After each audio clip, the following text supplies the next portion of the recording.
আজকে সন্ধেবেলা রামেন স্টাইলে একটু রাইস নুডলস করলাম। আর এটা টোটালি আমার মতো করেই করলাম। একদম রামেনের মতো করিনি।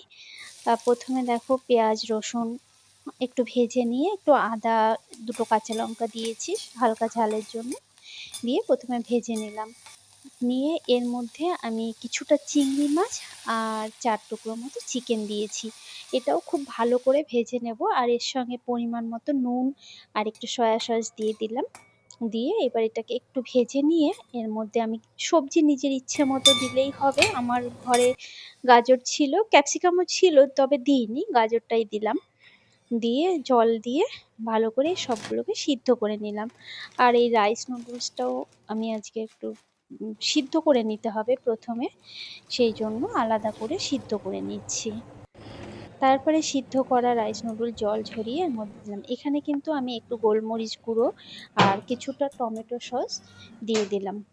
আর বলে রাখি, সসটা কিন্তু আমি বাড়িতেই তৈরি করে নিয়েছিলাম। আর আলাদা করে দুটো ডিমও আমি সিদ্ধ করে নিচ্ছি। তারপরে এর মধ্যে সব হয়ে গেলে, একদম কমপ্লিট হয়ে গেলে, ওপরে আমি কিন্তু এই যে নুডলসগুলো দিয়ে দিতে হবে। আর ওপর দিয়ে কিছুটা ধনেপাতা দিয়ে দিলাম। আর এরপরে সিদ্ধ করা ডিমগুলো আমি পিস করে কেটে এর মধ্যে ওপর দিয়ে দিয়ে দিলাম। ব্যাস রেডি হয়ে গেল। এটা কিন্তু রাতের ডিনার বা দুপুরেও খাওয়া যায়। পারফেক্ট একটা